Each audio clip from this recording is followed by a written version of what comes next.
Hey everyone, welcome back to another Beast of the Mesozoic review. Today we're taking a look at something a little bit different. We're looking at one of the skulls available from Shapeways. For those of you that are unfamiliar with Shapeways, they are a 3D printing company. Creators upload their files for 3D printing. Shapeways will print the files to order and ship them to us consumers. Now, if you visit Shapeways' site, I'll actually leave a link to Beast of the Mesozoic Shapeways storefront down below in the description. You'll see that they have about a dozen different Ceratopsian skulls currently available. They come in two scales, 1/18 scale, which is the scale that the figures in the line are sculpted in, and 1/12 scale. Now, one thing you'll notice, the price seems kind of high on these. Like this Nasutoceratops one cost around $25, which is about half the price of the figure. But you have to remember, Shapeways prints these things to order. They're doing like one here and there. It's a very costly and time-consuming process. They're not being produced in bulk. If they were produced in bulk, they'll probably be a lot cheaper. So that is something to take into consideration before you get one of these. But I will say it's a pretty cool idea to add a little bit more pizzazz to your Beast of the Mesozoic display. It'd be nice to have the skulls displayed alongside each species that they represent. So let's pull this skull in closer and take a closer look. Now it comes in two parts. You got the skull and you have the lower jaw. The lower jaw does fit pretty flush in there. Now, obviously, when you get this, you want to glue it in so the jaw doesn't keep popping off. But, you know, it's a decent material. It's a little bit grainy. Let me just get my light on here because it's so white. It's casting a pretty hefty shadow. But it is a really nicely detailed Nasutoceratops skull. Really well done. The frill is really thin in some places, but there's some great detail in there. Love the back of the skull where the neck vertebrae would attach. You can see some teeth sculpted in along the bottom jaw. They're really not that detailed, but if you look at the bottom jaw, the teeth actually came out really, really nice looking. You can see them clearly right here, especially if you run your fingers over them.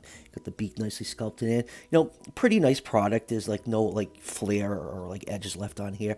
Looks like it was printed with care. It actually came shipped really well. It came shipped in a box that had a lot of padding in it, so you have to worry about these Shapeways skulls arriving damaged. But obviously you're not gonna keep these skulls in pure white like this, so let's paint this thing up and see what it looks like when it's all done to look a little bit more natural. And here is the skull all painted up. I have to say, it turned out quite nice. I apologize for not showing how I painted this. I thought I had my camera rolling. Apparently I did not, but it was a very easy paint job to do. All you need to do is just for the base color, use some melted chocolate acrylic paint and just dry brush some terrestrial beige, and you get similar results like this. I have to say, the paint job really makes the skull pop now much better than the pure white. You can see the orbit right here. The opening for the nostrils, the beak is nicely sculpted. So all in all, yeah, a really nice 3D printed Nasutoceratops skull, especially the texture at the back right here where the vertebrae connects to the back of the skull. That's really well done. And yeah, that's a little bit of blue tack in there, but we'll get to the reason why that's in there in a little bit. I glued the jaw shut on here so you can see it's nice and flush. Can't really make out the teeth now that the bottom jaw is flush with the upper jaw. So yeah, I really, really like these little skulls. I'm probably definitely going to pick up a few more.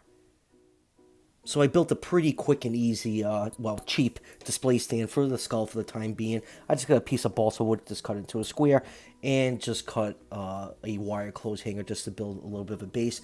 Now, when you put the skull on here, it won't rest, so I just used a little bit of poster tack just to add a little bit of friction and just place the skull on top of it. And then there you go. We have a nice little display stand for the Nasutoceratops skulls. And I think this works just for now, but I'd probably eventually make something a little bit more fancy. Maybe get some stain the wood and make it a little bit more museum quality. So final thoughts on these 3D printed skulls. I think they're pretty neat. They have some nice display options, especially when they're displayed with the species that they represent. Plus, they're a fun little painting project. Like I said, they're really easy to paint. You really just need to use like two colors to make this look like an actual fossil. And I'll definitely be picking up at least a couple more of these. I had quite fun with this little project, and I'm sure we'll probably see some Tyrannosaur 3D printed skulls once the Tyrannosaur Kickstarter launches. Those would be cool if they actually do those. And like I said at the beginning of the review, the link to the Beast of the Mesozoic Shapeways store is down below in the description of this video.